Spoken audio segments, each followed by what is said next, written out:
Et salut tout le monde! Aujourd'hui on se retrouve pour une nouvelle vidéo pour voir ensemble quelques détails de la saga Harry Potter qui restent flous et qui ne sont pas logiques.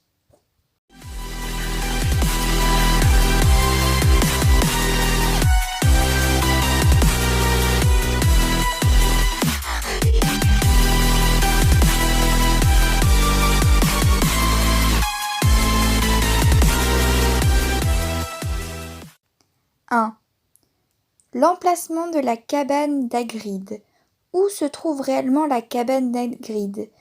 C'est vrai que c'est un peu confus concernant son emplacement, car dans Harry Potter à l'école des sorciers, la cabane était à droite du château de Poudlard, mais dans Harry Potter et le prisonnier d'Azkaban, la cabane se situe plus bas sur la colline. 2. Le fils de Rémus et Tonks. Dans la saga, Rémus Lupin et Tonks tombent amoureux et font un enfant. Mais dans les films, on n'entend parler de ce dernier que lorsque Harry utilise la pierre de résurrection et voit l'esprit de Rémus Lupin qui vient d'être tué pendant la bataille de Poudlard.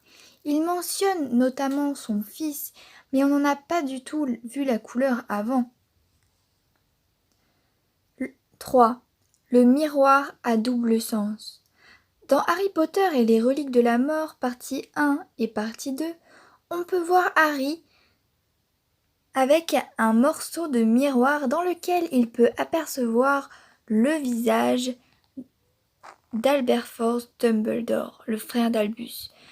Mais quand et comment l'a-t-il obtenu exactement et pourquoi? Là est la question. 4. La mort de Voldemort. Comment se fait-il que le corps de Voldemort se désintègre et se réduise en poussière lorsque Harry le tue? Si tous les Horcruxes ont été détruits, n'aurait-il pas dû mourir comme un sorcier normal, tel que Dumbledore? On suppose que c'était pour donner plus d'effet dans le film, mais ce n'est pas vraiment logique. 5. Les Mange-Morts.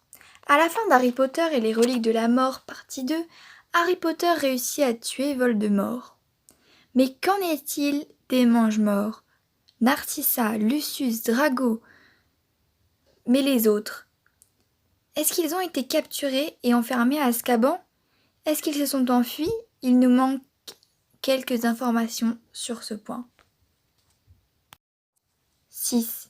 La perte de mémoire de Peter Pettigrew.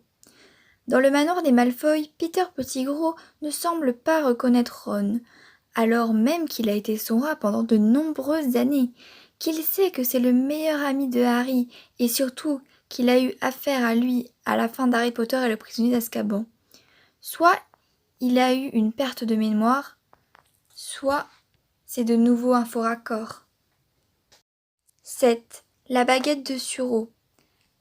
Comme vous le savez peut-être, la baguette de Suro est connue pour sa puissance et ses capacités hors du commun.